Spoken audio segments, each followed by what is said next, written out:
Hello, boys and girls, and welcome to our Resident Evil 0 series playthrough starting the Resident Evil franchise reviews. Today, we are starting Resident Evil 0 with the first boss, Stinger, a giant scorpion that was apparently living on a mountain range, and in the first level of the game, which was the train that both Rebecca Chambers and Billy Cohen found in the middle of the mountain range at the same time for no explainable reason. Stinger, despite how he looks, actually becomes one of the easiest bosses in the entire game once everything is said and done, because for whatever reason, Capcom decided to design the T-Virus infected giant scorpion with a weak spot on its head. Its head is its weak spot, which he oddly needs to point at the player in order to do any damage. This is the first boss fight in the game, about an hour or so into the first playthrough. So I guess getting something that was out and out, balls out hard would be hard to justify, but then again, this just seems like an odd misfire. The basic strategy is to grab the hunting gun for one, drop items if necessary, and then when you start the boss fight, run to the back of the room, and whenever Stinger opens himself up for an attack, you have to shoot him in the face and hope that that stuns him, and then after that, just take every single opportunity that you can in order to deal more damage. If you're playing in easy mode, the game helpfully provides you with some additional healing items on top of what the game has already given you, so Stinger becomes even less of a challenge, but you're playing on easy mode, so, you know, what can you expect? The game gives you plenty of ammunition since we literally just got the hunting gun, so it isn't so much a challenge decided on how many resources you were able to preserve from the rest of the game, and basically just a tutorial boss fight for the rest of the game, which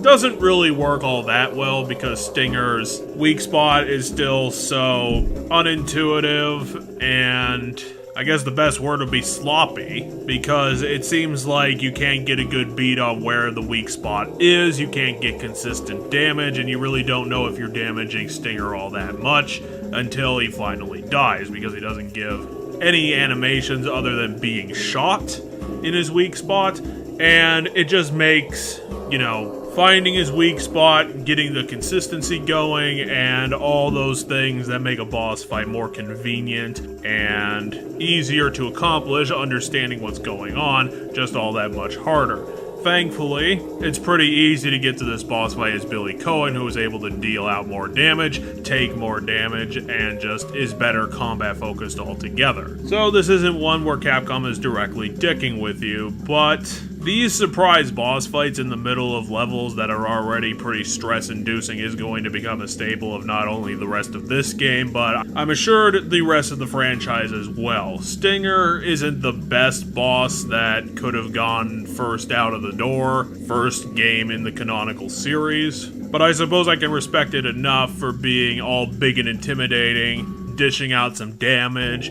and showing us how it's done in some odd way. But there are still the inconsistency issues in gameplay mechanics that just make this not the prime example of a tutorial, and I really wish it would have been designed a bit better to give that impression. The first thing I would change is the diagonal camera perspective, which just is not useful in figuring out how to target Stinger, and at that point in the game, you're pretty much just hoping that the game has a good enough targeting system to kind of fill in the blanks. At least with it dead and the big obstacle out of the way, we can finally finish the train level, and hopefully everything will just work out once we get there. No big puzzles, no crazy action set pieces. I'm sure we'll just be able to stop the train and get to where we were supposed to be going in the first place. Let's see what Capcom has in store for us at the end of the train level.